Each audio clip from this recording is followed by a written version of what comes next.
Hey Garage Heroes fans, wanted to take a minute and show you a cool way to record and digitize your records, your vinyl LPs, to digital, but maybe do it a little bit faster than real time.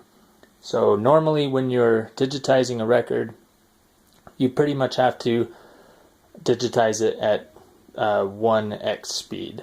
So if it's a 45-minute record, it's going to take 45 minutes to get it recorded and digitized. But if you're crunched for time and you really want to see if you could maybe condense that a little bit, well, you can. And the way to do that is to play back the record at a faster speed than it was intended, and then capture the audio of that and resample the audio once you've recorded it. So I'm going to take you through all the steps of how to do that. So first off, what we're going to do is record a track off of a soundtrack record that I have. It's just got a bunch of sound effects and things like that on it, and show you how to do that. Okay, a couple things about my setup here. I have the Technics Mark II record player here, and it's a great record player if you're looking for something that's durable. This thing was manufactured in the 80s and it still runs great. And the way I have it set up is I have it set to play at 45 RPM, but I've also pitch adjusted all the way up. So on the Mark IIs, we can go up to 8% more than 45. So 8% more than 45 is 48.6. So I've done some math here, and we'll kind of go through it as we go through the video. But 48.6 RPMs is the fastest that this record player will play back this record. So based on that, we know that 48.6 RPMs minus 33.333, which is the standard, which is what this record is set to play at, is 15.267. So 15.267 divided by 33.333 gives us a rate of 45.8% faster than the standard. So this is going to be playing 45.8% faster. Okay, so let's take a listen to how that sounds. Now the track that I'm going to be using here is a fire engine, and I thought that was a good track because you can actually really hear the pitch bending that's going on in the different things there. It's much higher pitched than it should be, and so we'll go ahead and take a listen to that at 48.6 RPMs. And let me take you through Audacity really quick. That's what I'm using to record the audio. So as I said, I'm using Audacity on a Mac to record the audio. It's a great program. It's free and does pretty much everything you would need for just basic home recording. Okay, so what I've done is I've set the preferences, and you go to quality, and you can set a default sample rate. Normally you would just use one of the preset sample rates, but I went ahead and pressed other, and I have set it to 69,984 kilohertz sample rate. Now why did I do that number? Well, let's go to the math again. So we had 45.8% faster playback speed on the record player than the standard.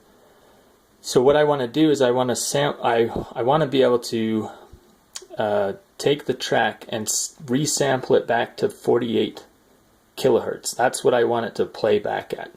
So I need to sample it 45.8% faster than that to be able to resample to 48 kilohertz. So we multiply it by 1.458 and we come to a sample rate of 69,984 kilohertz, or hertz in this case, so 69.9 kilohertz. So what that's doing for me is it makes it so that I have enough samples that when I resample the track after recording it, as it takes out the samples that it needs to get back down to 48, the waveform will go back to what it was originally, the same pitch and everything. And I'll demonstrate how that works and how that sounds. Lastly, for my audio input, I am just using the Tractor Control S4 DJ control deck, and I'm using this because it has phonograph preamps all built into it. Makes it a lot easier to do things properly and get the right audio. And this basically works as an external sound card. You can use other things, but just don't try to plug in your phonograph inputs directly into your computer. That's just not going to work. You're going to need something that can preamp the phono inputs properly. Alright, so let's get started on this. Okay, so back to the record.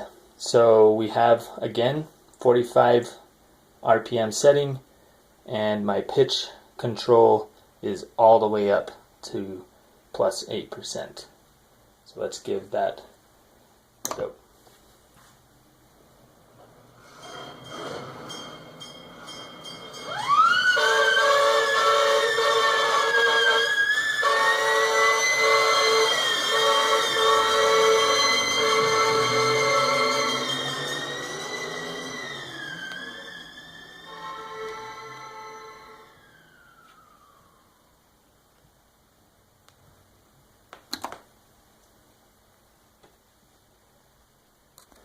Okay, so it recorded in, and let's listen to what that sounds like on the recording.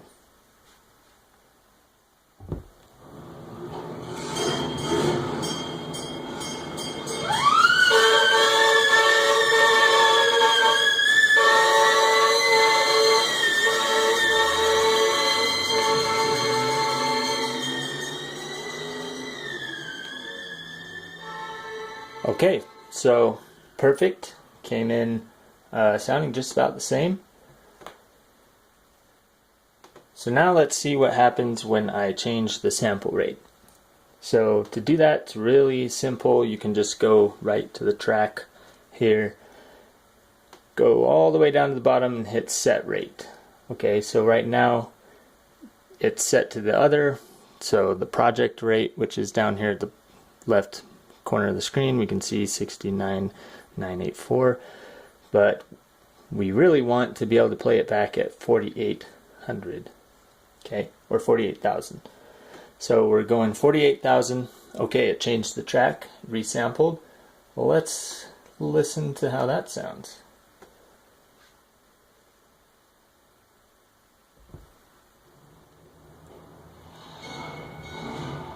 Okay, much lower pitch.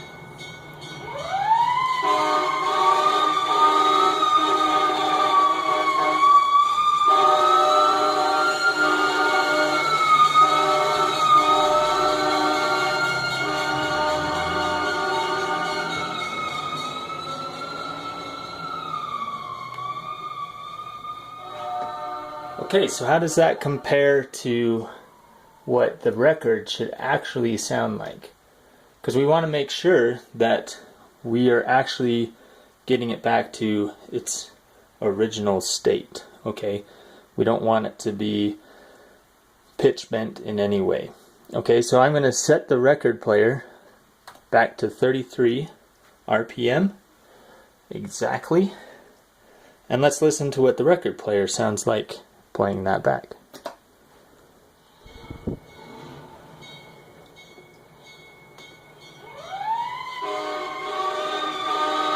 Okay, sounds pretty good. Let's compare that to our track.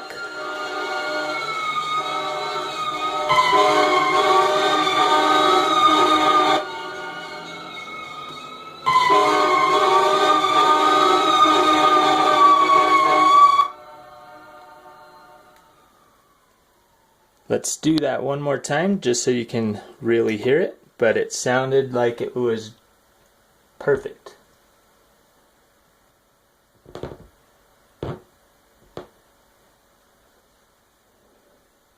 Okay, one more time.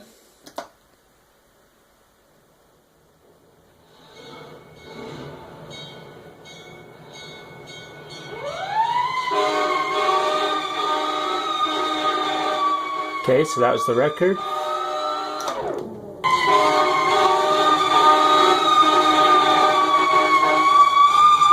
Recording. Record.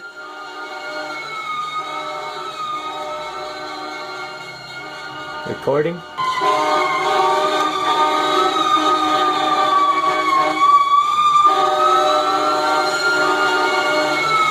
All right, sounds perfect to me. Now, obviously, there's going to be some caveats to this. You know, you may be degrading the audio just a little bit, but my feeling is it's going to be within the tolerance of all the different types of things that can happen with making sure your record player is actually playing back at the right speed and all those types of things. So if you really want perfect, exactly as it should be recordings, yeah, you're just going to have to do it at the normal speed. But if you don't care so much about getting it exactly perfect, maybe you can deal with tolerances of maybe a percentage point or two of pitch. I really don't think it's that much. It's probably a lot less than that in most cases, but if you can deal with just a little bit of difference, this is a great way to go. It'll save you a little bit of time. So there you have it, and hopefully you enjoyed this video. Thanks for watching, and go ahead and subscribe to Garage Heroes. We'll see you next time.